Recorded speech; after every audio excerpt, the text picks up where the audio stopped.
Welcome to Reset Today with Stephanie J. You just tuned into the show that allows you to reset in any area of your life. So come on and join me. Hit that reset bell and get ready to start fresh.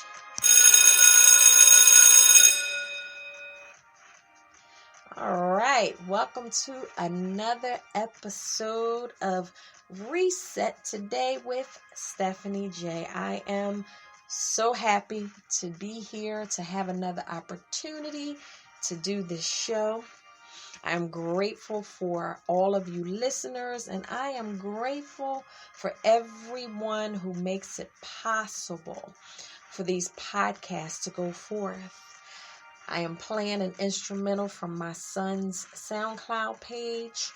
This one is called Limbo. I just like his tunes so much. I really do. And I hope you go and check them out on SoundCloud. You can find them at SMNS in all caps.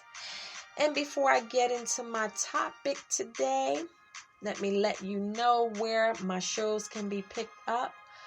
A Brand New Day with Stephanie J can be heard on Anchor, Spreaker, iHeartRadio, Spotify, Breaker, Pocket Cast, Overcast, Castbox, Google, Apple, and JioSaavn, JioSaavn. Reset Today with Stephanie J can be heard on Spreaker, Spotify, Deezer, iHeartRadio, JioSaavn, Podchaser, Podcast Addict, Apple, Google, SoundCloud, Facebook, YouTube, and I guess that about does it. I'm going to deal with something I think is a little heavy today. This topic in this show is really for you men out there. And it is called Reset Real Men.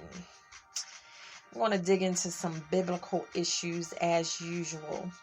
But before I get started, I wanted to mention conversation I was having with my son Christian on the other day. Christian's 11. He's been on some of my shows, especially A Brand New Day.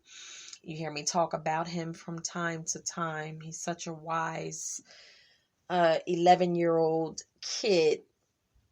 And right now he's on his game. This is his Wii day.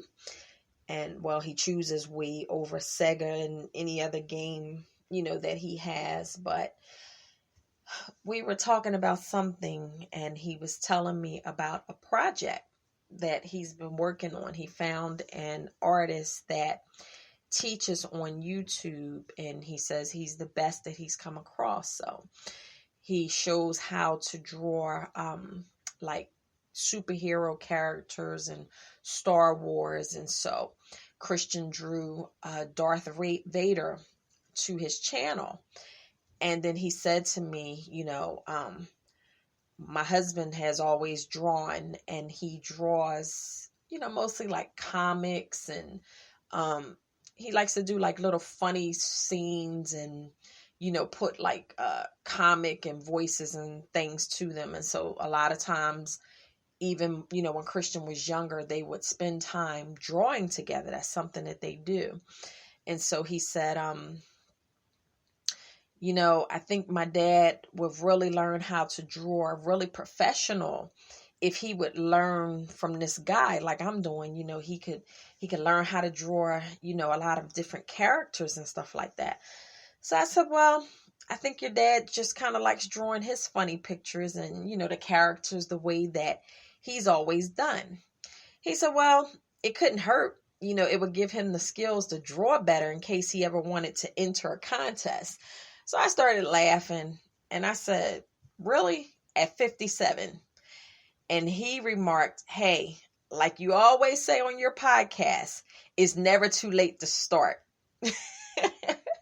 I got a good laugh out of that. I said, okay, yeah, you've been listening. He said, right. He said, I listened to your podcast. And he said, everybody that you talk about, especially on Reset, you're like, hey, you can do this at any age. And the world says, you can't do this at this age and stuff. He said, so, hey, at 57, he could start. And so I thought that was really interesting. For him to say and to remind me. And all I had to do at that point was just agree. I was like, okay, you're right. I had to take some of my own medicine. And so this is what I want to take a little bit of time looking at on this episode. I think this came to me early yesterday. I've been listening to the Bible, various books of the Bible in the New Testament, and listening, through the night.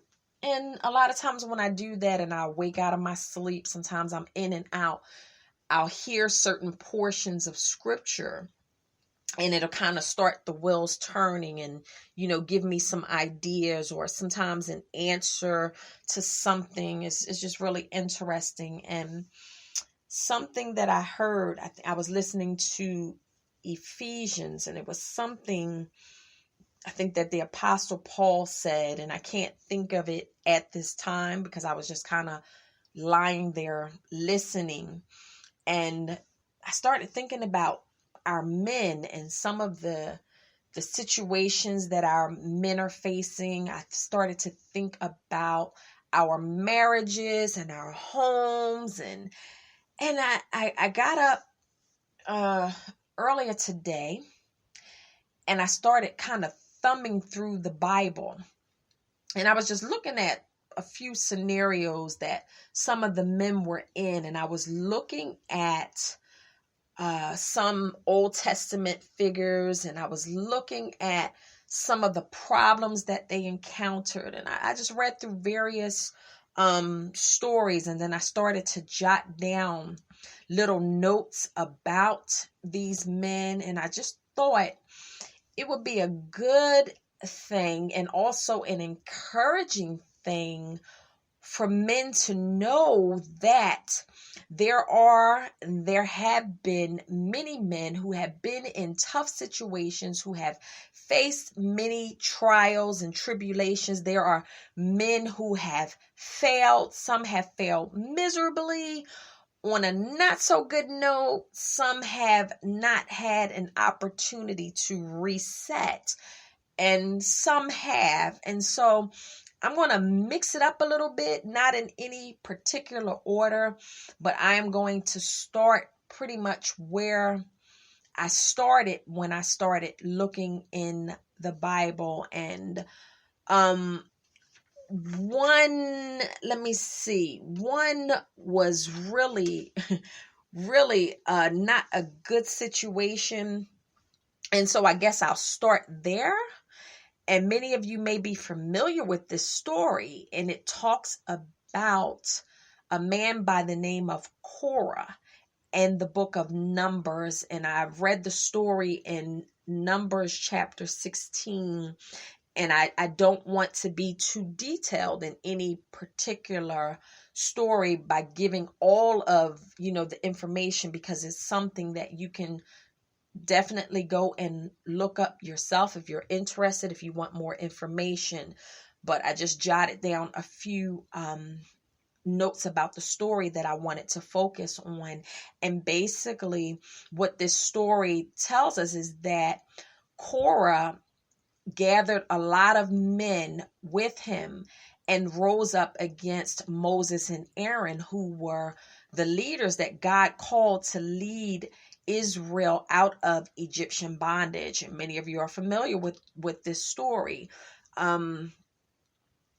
It says that he rose up and gathered 250 princes along with him. And the verse said they were men who were famous in the congregation. They were men of renown. And so they gathered these people together, and they basically went to Moses and Aaron, and they were like, you're taking too much on yourselves, seeing that the whole congregation is holy. the Lord is among all of them. And, the people that he was referring to were Levites. And we know that God called the Levites to take charge of the temple and offer up service unto him. And they said, basically, wherefore then lift ye yourselves up above the congregation of the Lord. And so what they were basically saying to Moses and Aaron, like, who do you really think you are? You're no different. You're no better. You're no higher. You're no holier than the rest of us. The Lord is with everybody. So why y'all two in charge? And verse 4 says, Moses heard this and he fell on his face. If you read the story or are familiar, a lot of times things happen and Moses would go on his face and intercede on behalf of the people before the Lord.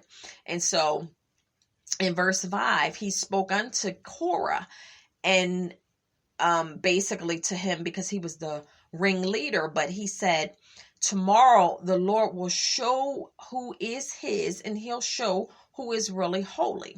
And so I jumped down, I read through the verses, talks about the dialogue between them and what Moses had to say. But down in verse 21, it says, God tells Moses and Aaron to separate themselves from the congregation so that he could consume them all. And then once again, Mo, being who he was, compassionate leader, he fell on his face and he pleaded with God not to destroy all the men for the sake of Korah. And then God says, okay, then tell the rest of them to get away from Korah, Dathan, and Abiram. The reason why Dathan and Abiram were brought into this, because a few verses after the incident with Korah, Moses told them to come up to him and they refused to come. They had some things to say and they refused to go when Moses called them. So they were rebelling against the authority that God had put in place. And so verse 26 says, Moses says, depart from the tents of these wicked men and touch nothing of theirs. Then through verses 28 through 31, Moses gives a prophecy and he says, if these men die of just a common death, then the Lord haven't sent me. He says, but if the earth opens up, and swallows them, then the Lord has been provoked by these men. And in verse 32, it says that the earth opened her mouth, swallowed them up alive. It swallowed them, their houses, their wives, their children, all of their possessions. And they were totally covered now under the earth and they perished.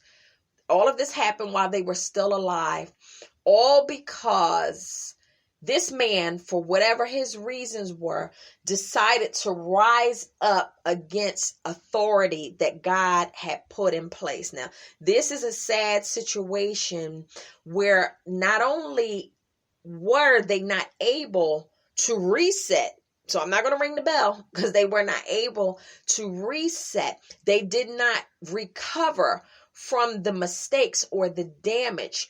They perished. And I honestly believe, and I wholeheartedly believe